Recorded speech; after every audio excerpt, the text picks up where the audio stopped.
kind of going back to like developing our sense of self and knowing what we think, feel, want, and need, is also creating our own identity and not inheriting the identities that the church gives us, right?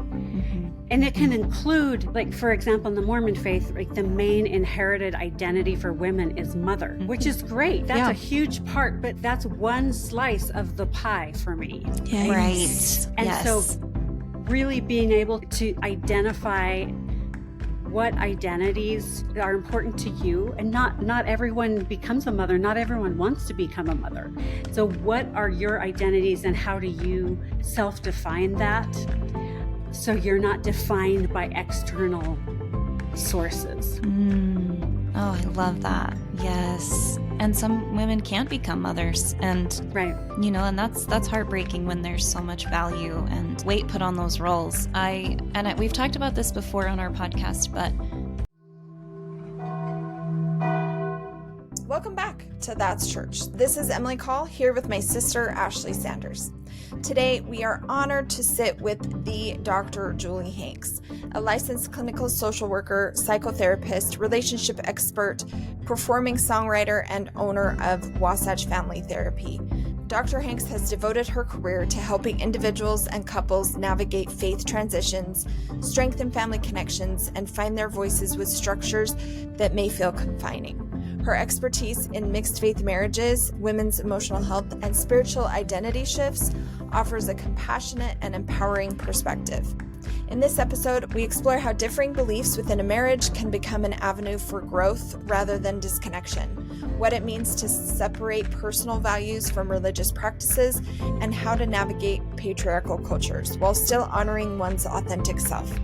We also discuss the importance of setting boundaries and embracing personal spirituality in a world that often conflates faith with behavior. Plus, Dr. Hanks will share details about her upcoming January Mixed Faith Couples Group, a supportive space designed to help partners communicate, honor differences, and move forward with understanding and love. You can find more information on that at drjuliehanks.com, and I noticed today there is a quick link in her bio on Instagram at Dr. Julie Hanks. Let's dive into this epic, thought-provoking conversation with Dr. Julie Hanks. Dr. Julie Hanks, we are so honored to have you on our podcast. Thank you so much for being here.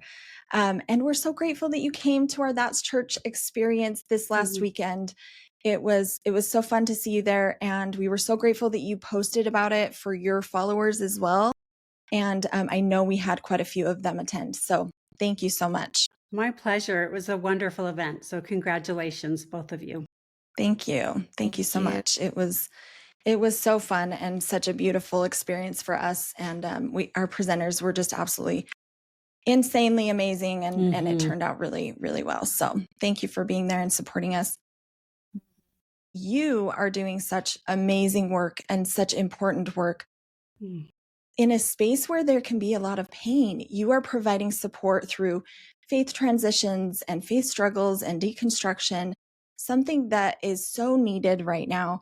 And you're an expert in it. So it is such a valuable thing that you're doing. And we were so excited to see that you recently started a new program for mixed faith couples. This is so exciting for us, especially in the space that we are in. Can you tell us a little bit more about that and what inspired it? Yeah, I've worked with couples, for decades who are in mixed faith marriages, and it creates so much pain and conflict, but in my mind, it doesn't have to. And so I love helping couples see that one leaving the faith is actually an opportunity to grow as a couple, and that it doesn't have to doom your relationship. It doesn't have to be the source of so much pain and conflict. While there is grief and sadness around it, it's really an opportunity as I see it. And so that's why I'm doing this group in January for mixed faith couples. So awesome. I love it. I think in our culture, it's very common for couples to be the mixed faith to definitely be somebody that has left their religion and is really struggling in that in leaving, and then also the other couple is struggling in their leaving, Right. and grappling with, okay, what do I do with this? Right. We also, during our That's Church experience, we had a couple present that was an interfaith mixed couple, before they even got married. One was Hindu and one was LDS, which is very unique, I think, in our culture Mm-hmm. here in Utah. But it was a beautiful thing to see that it really can be a beautiful relationship, Yeah. and it doesn't have to be a source of contention. But Yeah. there's still pain in it for sure, especially when it's something that you have really identified yourself with, I think, Mm-hmm. growing up, especially if you grew up in the church or in your faith system, it can be super painful. So I think Yeah. this is going to be an incredible program, and Yeah. I'm really Thank you. excited to see it Thank you. unfold. Yeah. Yeah. When couples come together with a shared religious background, and that's the agreement, Mm, and then one of them kind of breaks the agreement by leaving, there's a real sense of betrayal that I think it doesn't happen if you know what you're getting into initially. Like, okay, we are on different pages, and we can overcome that. But I think the sense of betrayal is unique to people who have a shared faith, and then one of them changes their mind or has a faith transition or deconstruction. Right. Oh, that's such a, I've never thought of it that way, like the, agreement, because it kind of is like an Yeah. unspoken agreement. Like this is how we're going to raise our family and what we're going to do. And I love so much that Brandon Onkar, the couple Emmy's referring to, they always go back to values and Yeah. love and respect. And I Yeah. think that you can, I'm sure you see this in your work, Julie, that like you can start to see people break those walls down and see each other and see their values instead of these pretend fronts that we put up as Yeah. humans. You know what I mean? Yeah. Yeah. I do a lot of values work with couples that I work with who are where one's going through a faith transition. And what is so comforting is values often stay the same. And in many organized religions, we collapse values with behaviors. Right. So in the LDS faith, we might think generosity equals tithing. Well, tithing and generosity are different. Like tithing can be a way to express a value of generosity, but it's not the only way. And so when the person who stays in the faith recognizes, oh, my partner still has that same value of generosity, they just want to direct that in through a different behavior, but the value's the same. There's a sense of comfort that kind of can make it a little bit easier to have that difference. I think too, structure feels so safe. This is our value, which equals tithing, Right. or this is how we are generous, tithing. But when you kind of reach beyond that, you have to figure things out for yourself, and that's so much scarier. And I think that it's important work that you're doing, in that it's helpful for people to realize that this isn't something that people are choosing. This Right. is something that is really difficult, and it would be so much easier to stay in that space that they have been taught, that gives an outline of, this is the checklist, this, and then you're good, and then you have values, and then you're valid. Yeah. But when you reach outside of that, you have to find new identity, and that is a really tricky space that is so difficult to navigate. Yeah. Agreed. So there are people that are in, I mean, obviously we have different types of family structures and relationships. So, and it's not all within couples or marriages. And there are people that are experiencing faith struggles or faith transitions. How do you help people to navigate those transitions, or those struggles, and those situations, and still maintain strong and healthy relationships with whoever it is, friends, family? Yeah. So I help frame the experience as growth and as positive, because it feels so terrifying and so scary to the person who's experiencing the faith transition and to their loved ones. Right. So to frame it for the individual, like, this is actually growth and it's good, even though it's painful. Right. And then really cultivating empathy for for loved ones. Like, this is painful for you, but it's also painful for loved ones. It's scary. There's grief involved. And so developing that empathy. It's interesting. I'm actually speaking this weekend to a post-Mormon large group about maintaining relationships with believing loved ones. So this question has been on my mind, like, what can people who've left specifically the LDS faith do to maintain those relationships? So this is really fresh on my mind. Cool. Yeah. That's That's so amazing. helpful. It's so needed too in this state that we live in. It's a tricky one for sure. And I think you nailed it when you said I think sometimes we can forget that we're not the only ones experiencing it. Like you said, it's difficult for everyone involved, but we also have to always be authentic to ourselves. Right. Definitely. We don't want to abandon ourselves. Right. Yeah. And what's interesting is that often when people leave a religion, they don't necessarily let go of some of the unhealthy patterns that negatively impact relationships. And people who leave often can see that clearly in their believing loved ones, but less so in themselves. And so that's actually what I'm going to be talking about, or like, what have you carried with you that's actually unhealthy from your religion, and that is impacting your relationships negatively. And one of those is hierarchy in relationships, right?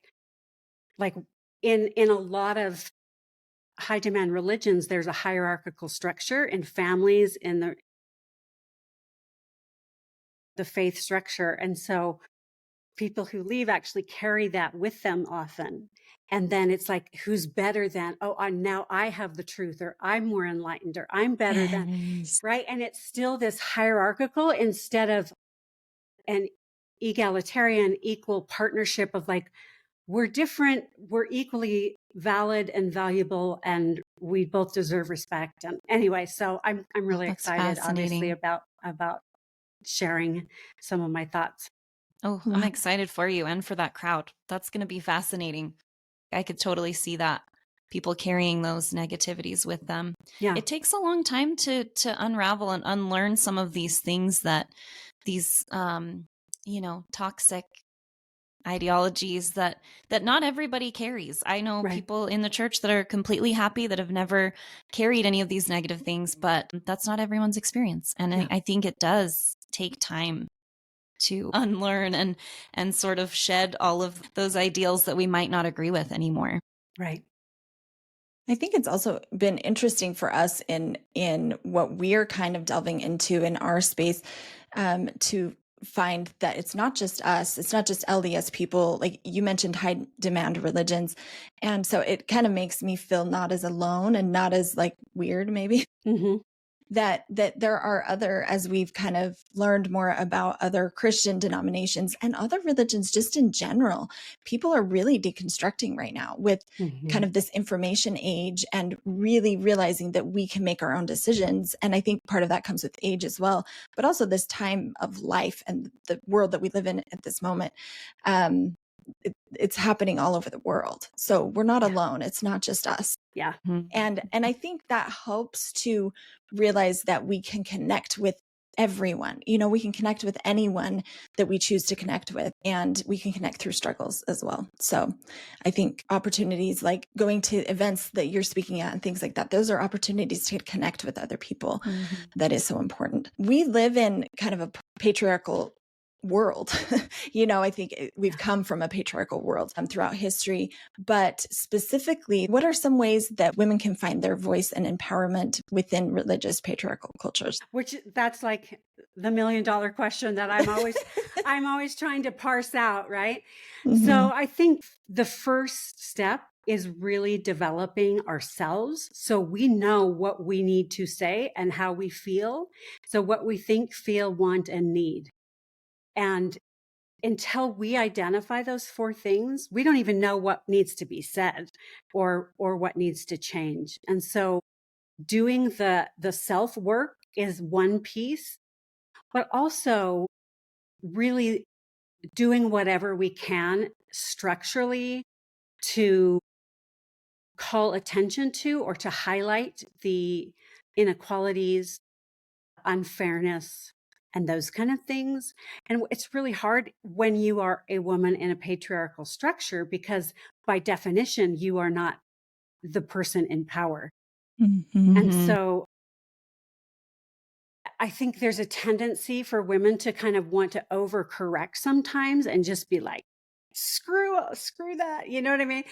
And I think really the solution is men and women working together to change the structure, right? Like we need men, because men are the ones who have the power to make changes that women don't in a patriarchal structure, right? And for some people, they need to leave. In terms of a patriarchal religion, it's best for them to leave it, which is totally valid and right. But you can never get away from patriarchal organizations, because our current world is based primarily in a patriarchal structure. Mm-hmm. One thing that's really helped me is to study other cultures that are not patriarchal, and what do they look like, and what characteristics do they have, and how can we incorporate more of those. So one of the characteristics that we talked about earlier is hierarchy and ranking. People rank, like, where are you on the ladder of importance or power or influence? And in societies that are not hierarchical, they're structured entirely differently by connecting and linking of people. And so it's not a hierarchical structure. And so it's helped me to think, okay, how am I recreating hierarchies in my life, and how can I focus more on relationships and on connecting and on linking and on caring for other human beings, because that is the other end of the continuum of ranking is connection. Wow. I love that. I especially love that you said to study other cultures. I mean, that's such a no-brainer, but I think that's something that we might forget about. It kind of, I think sometimes when something bothers us, we just want to focus on the negative side of it and just pick that apart instead of trying to come up with like a positive solution.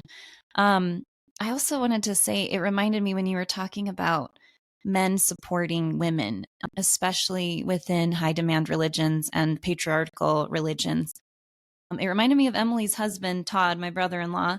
He gave a talk, and I don't remember why he had to travel around to other states to give it. Emmy, I don't know why, but I just was so proud of him, and the talk was amazing, and it was so inclusive, and it was so open-minded. And I just remember thinking, like, he's the one who needs to do that, because to a lot of people, and this is very unfortunate, but to a lot of people, it's more impactful coming from him, from a man up there in a suit and a tie, rather than me in my tank top dress with my tattoos showing. And again, like, that's a generalization. I know not everyone feels that way, but it's unfortunate that oftentimes within patriarchal societies, men are more respected and what they say holds more value and more weight. So Yeah. I just think the more men that are willing to talk about these topics, and, Patrick Mason, who's aligned with the, oh my gosh, what is the organization, Emmy?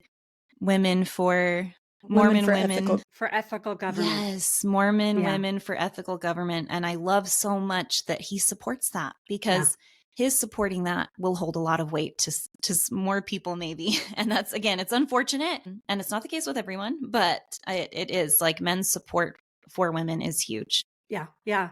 And kind of going back to, like, developing our sense of self and knowing what we think, feel, want, and need, is also creating our own identity and not inheriting the identities that the church gives us, right?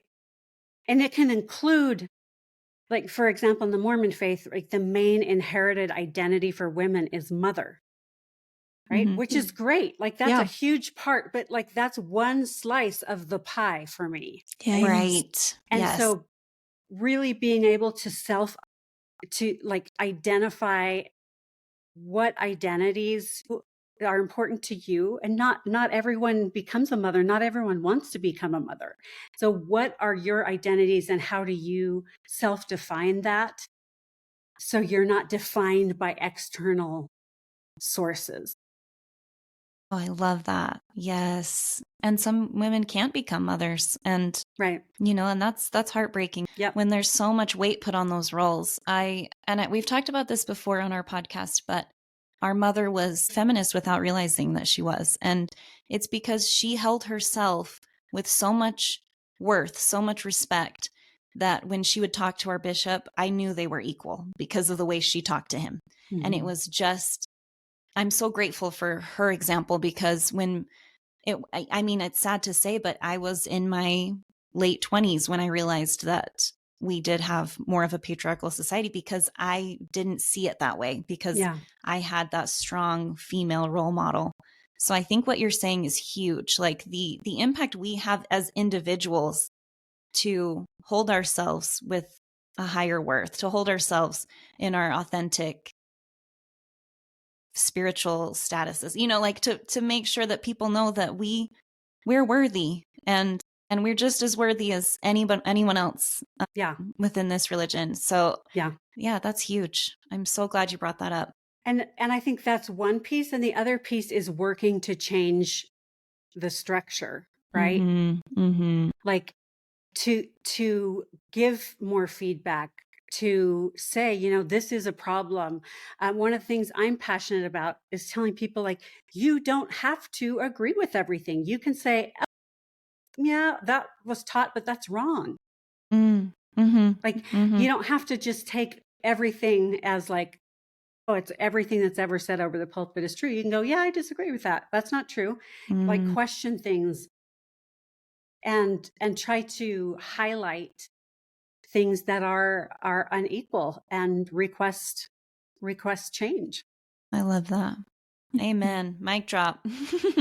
I think I think growing up I saw women that were that way, that kind of spoke out. And I remember people being like, oh my gosh, she's so annoying. Now I think we'd call her Karen, maybe, or something or like assertive. She's whiny, or she's so assertive, like in a really negative tone. And so that kind of stuck with me. And it's hard to dispel that from our minds, and now I think I text my bishop all the time. Like, I'm like, hey, by the way, I'll tell him too, hey, I noticed that Aubrey would be really good in Relief Society. And right now she's in primary and she is really struggling because she has little kids. And I think she'd do really well in Relief Society, and she has a lot to say. Yeah. And she was called to Relief Society. And at first, when I started doing that, I felt really heard. And then over time, I'm like, oh, I am being that naggy Nelly, and I'm getting annoying, but that's okay. I think those thoughts that I was taught as a kid or growing up, like, come back, and I'm like, oh, I'm probably so annoying. But you know what? Like, he is the leader. And if people are like women that really know what's going on and feel people and know what's happening in this world that he's leading, are not asserting themselves, then it's just not going to be done, and there are things that he ignores that I say, and there are things that he listens to. And I'm grateful for that. I'm grateful that he'll listen to me, or whoever it is in power, or just in the situation that I want to change. I'm grateful they'll listen to me. And I'm going to keep doing it, even if I'm not listened to. Yes. And the problem is that it's a man who always gets to decide whether or not to listen to you. That's the problem. Mm-hmm.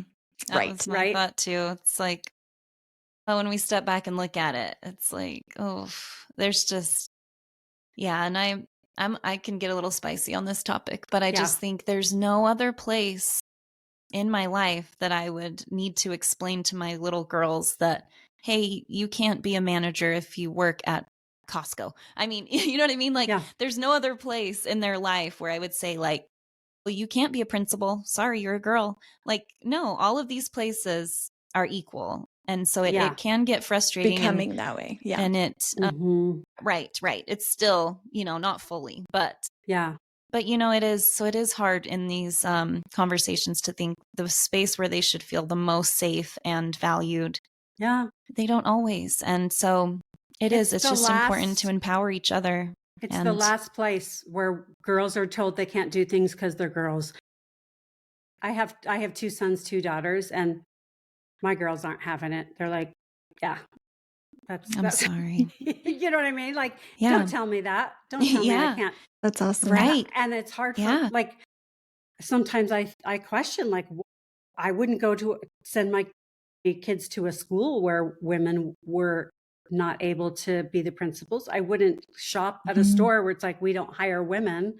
And so there's a lot of tension, like trying to wrestle with that. Like, okay, this is reality right now, but like, it's not necessarily good. And what do you do with that? Yes. It's hard. And I think this is it. Coming and talking about it, sharing it, letting people know that, oh, maybe I'm not the only one that feels that way. You talk about your children, and it's such a tender spot in my heart too.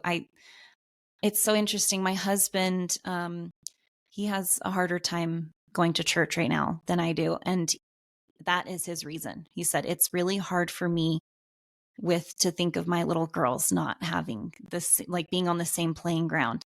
And he's like, I'm sad that I didn't think of it with me. Yeah. And I said, well, I think because maybe I am a little like my mom, and I mean, I'm an adult. I speak my mind. I can do these things. But when you think of your children, especially my children are younger, and I think, how will they take this into their lives? Like, will our examples as parents be enough for them? Because we just never know. And each personality, each child is so different. And so it is. I know it's something that a lot of people are grappling with. And yeah, I just think the more we talk about it, the more, I mean, I'm so honest with my kids, and they're young, but I am so honest with them, and I ask them questions all the time. Like, do you think there's a heavenly mother? And they'll answer. Like, we just have real conversations. And so I don't know. I think that's probably where we start, but I'm with you that there needs to probably be more done, Because I think women are leaving organized religions, young. Do you know what I mean? It's like, so something has to change. I mean, not just in the Latter-day Saint faith, but like, people are leaving organized religion, and women are leaving at higher rates than they ever have before. Crazy. It makes sense, though. It does. Yeah. And I think it's important that we are super hyper vigilant with it, because we want our girls to not have to question whether or not I can speak out and be assertive, And my daughter wanted to come to this event that we did this weekend. And at first I was like, yeah, that'd be so fun. And then I thought, well, it might not be super classy to have a 12-year-old girl there. And we're not going to have kids. Like, it's mostly going to be adults, and it's a gallery, And then I was like, no, if she wants to come, I want her to see that we are in a space of leadership, and people are listening to us, and we're women, And she was so strong at that event. Like, she stood there and greeted people. And at one point there were a group of men. I just thought this was the coolest thing. There were a group of men talking, and one of the men, they were all friends. And one of the men said, hey, here's my realtor card. And he passed out all of his cards. And she stepped into this group of men, of like 5 or 6 men, and said, I have a card too, and gave them all of our That's Church business cards. Passed them out. Cute. And they thought she was hilarious. But I was like, dang, girl, like, I think she greeted me. Yes. She was adorable. She's awesome. I know. I'm like, I've always said she's going to be a strong woman because she's kind of naughty growing up. And I was like, yes, I am not going to stifle that fire, Yeah. But I think that's really important for us to be cognizant of our girls, and really that we are telling them, not just by example, but that we are like setting them aside and being like, you can be whatever you want to be. You can be president of the United States. You can, and you can be annoying to the men in your life as well. If they are in leadership, you can be the one to be like, no, this needs to change. And hopefully it will over time. Hopefully we will be the ones in leadership, and it won't be the men that we're having to go to. to be assertive too, you know? Right. Yeah. Right. Yep. It's the goal. That's the goal. That is the goal. And hopefully we can, men can stop seeing, well, men and women, because I do think that women can do this too, but yeah, stop seeing those assertiveness, as you mentioned. It's not annoying. It's just being assertive. And for some reason with men, it's seen as being assertive. And with women, it's seen as being annoying. And it's just not fair. But yeah, these are things that I think are changing slowly, but we need to ramp it up even more. For sure. Yeah. Yeah. Okay, so every relationship is a relationship, even a religious relationship. So what is your perspective on the importance of setting boundaries in both religious and family relationships and dynamics? It's crucial in healthy relationships. I wrote a book called The Assertiveness Guide for Women. Oh yeah, I love it. So I love Yes. this. That's So our I word love for this. the day. I love this question. In order to have healthy relationships, you have to have boundaries. And boundaries are just what's okay and what's not okay for me. It's not about trying to change someone else or control someone else. It's just like what I will do and what I won't do, and what I'll allow and what I won't allow.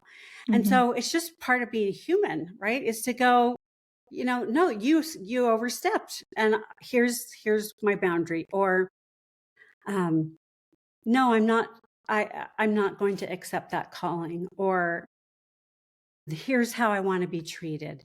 And boundaries aren't just what we don't want, it's also what we asking for what we want. Right? I would like to be treated this way. Oh, I like that so much.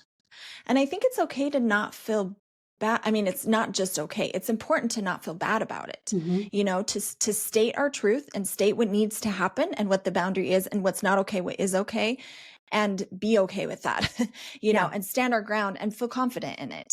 Right. Somebody asked me to prepare dinner for somebody, and that's my worst nightmare. I'm just not good at food. I'm not a great cook. I don't like it. I don't want to. And also it was like the day before our event, I was like, no, I just can't do this right now. And I forgot about it. I forgot about the text. So someone else texted me. So I'm like, oh gosh, they're really needing this. But I just said, no, I don't like doing food. I'd love to help in other ways in the future, but right now I'm super busy. And that was it. That was all. I may go back and soften it a little bit because it was so chaotic at that moment. I just had to be very frank. But that's okay. And I don't feel bad about it, Yeah. Yeah. And yeah, I'm just moving forward. And that's what I said. And I say what I said and I mean it. What's the Horton Hears the Who? Yeah. I say what I said and I mean, yeah. I say what I said and I mean what I said. I don't know. Yeah. Something like that. I remember what you're talking about. Right? That just came to my mind, but it'd be cool if I knew it. I also want to bring up, it's really important to set boundaries, even if you do feel guilt, because setting boundaries without guilt is a skill that is developed over time. And so that's huge. Setting just because you feel guilt, you should doesn't mean you shouldn't set the boundary, right? You should still set the boundary and then process the guilt after and kind of, okay, where's this coming from? And where's the source of this? Oh, the source is I've been taught that I should always say yes when the church asks me to do something, or, and process the guilt, but still set the boundary.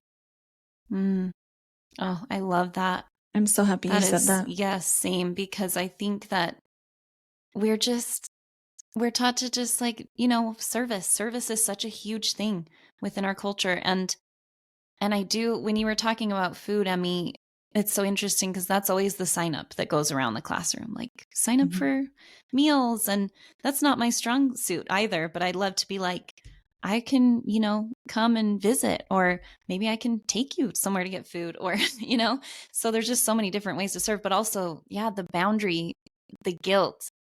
I am definitely the type of person that sets the boundary.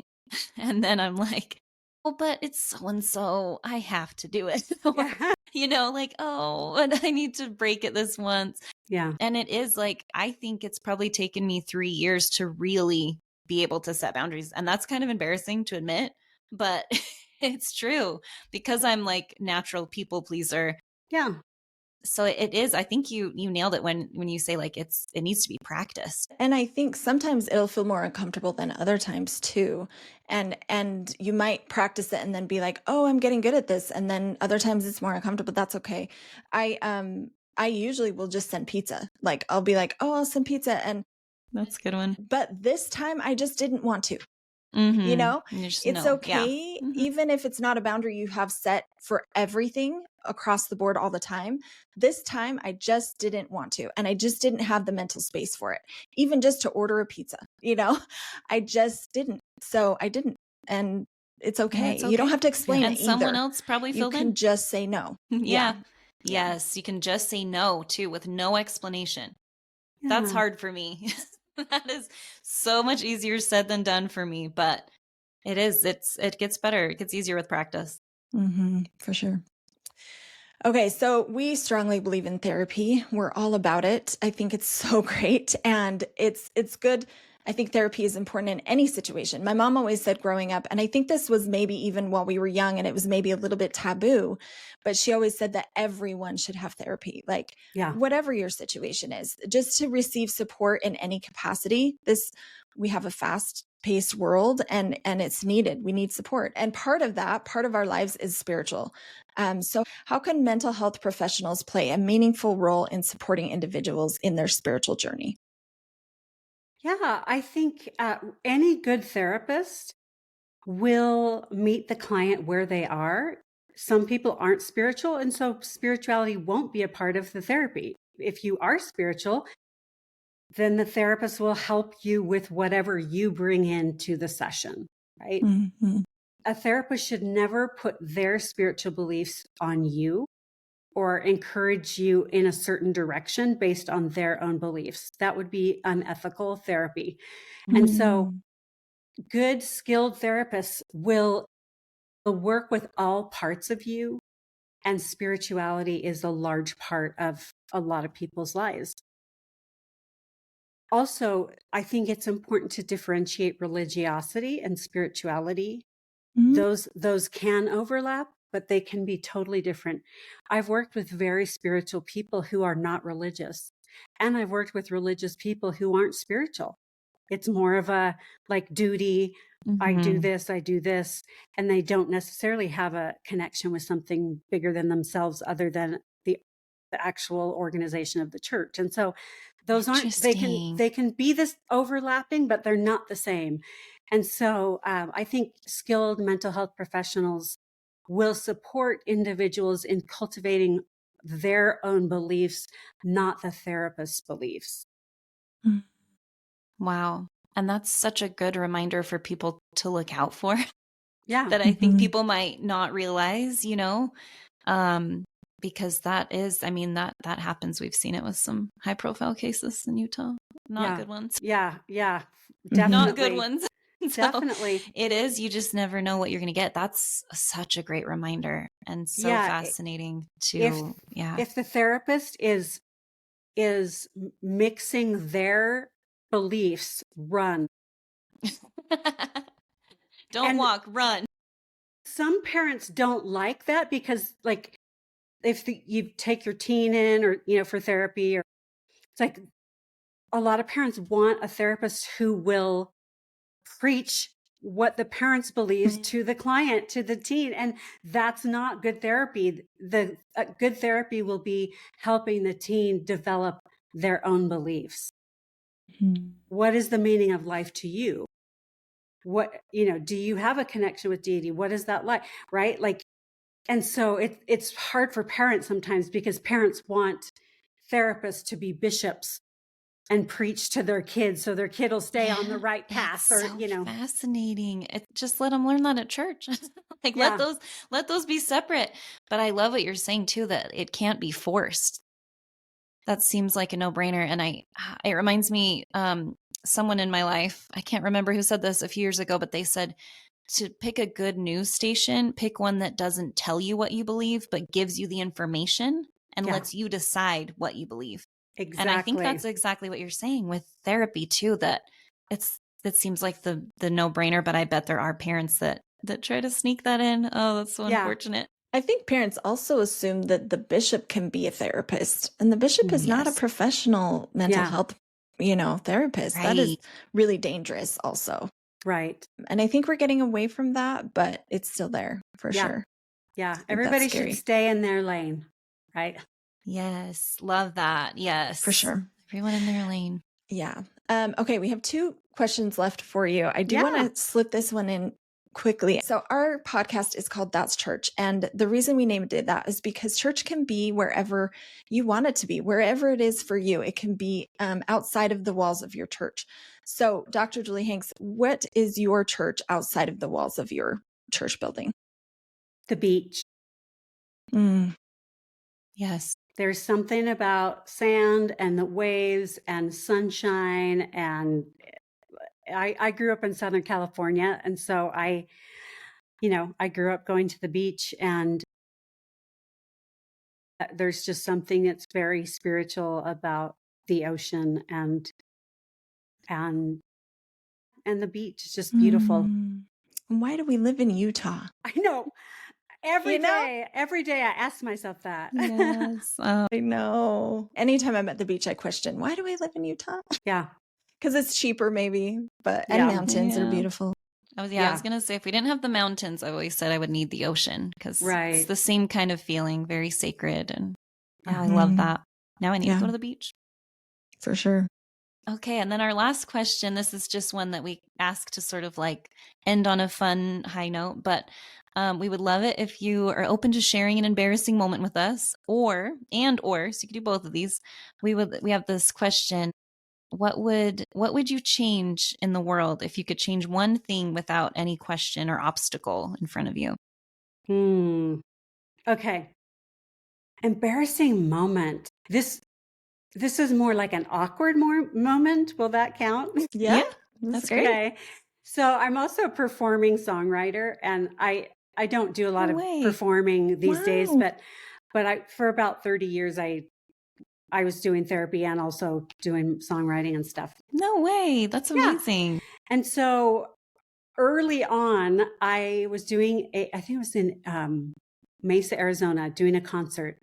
And I was going to stay with someone who I didn't know, but it was set up by the person who set up the concert. Like, oh, you're going to stay with my friends and, blah, blah, blah. And so I rode after with this family, and they're like, oh, we're so excited to have you and blah, blah, blah. And they had 2 twin girls.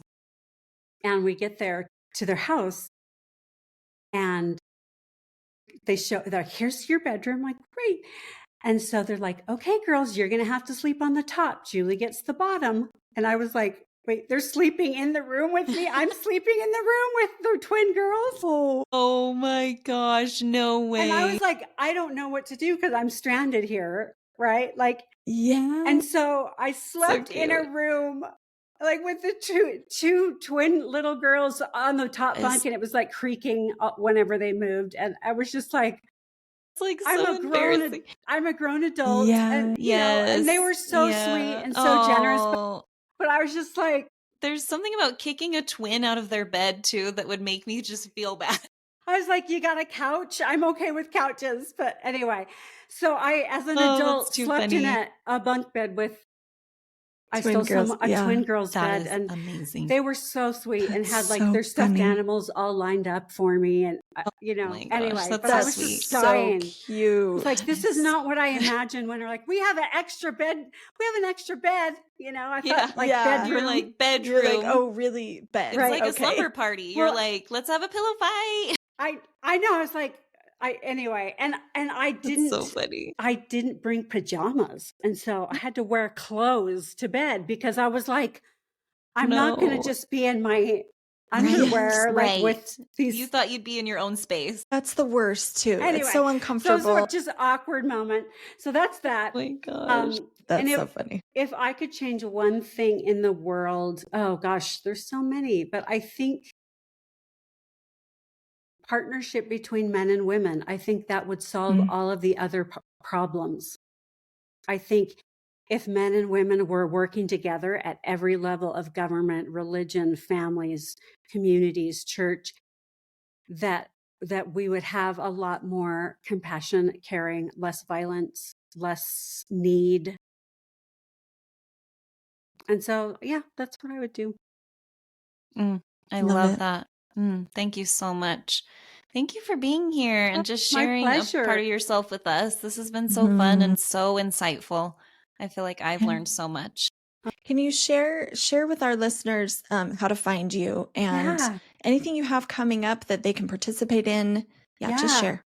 Yeah. So drjuliehanks.com is my website. My therapy website is Wasatch Family Therapy, and we work with people all throughout Utah, and then also virtually in California, Colorado, Montana, Idaho, I think Arizona.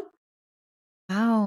Yeah, so we work with people. We work a lot with faith transitions. We work with kids on up to adults, and then on social media at Dr. Julie Hanks is my handle on all social media. I Yes. just started listening to your podcast too, and it is so good. Thank you. It's so good. My husband has been listening to you forever. He's a huge fan, which I love. I think it's adorable. He really wants to make a difference in the way that he can within the space of women, and patriarchy and all of that. So it's so important to him, and it's obviously so important to me as well. So I love that he is so supportive in that. That's so great. And you're creating such a beautiful support system. So thank you. Thank you so much for everything that you're doing. Thangoing to.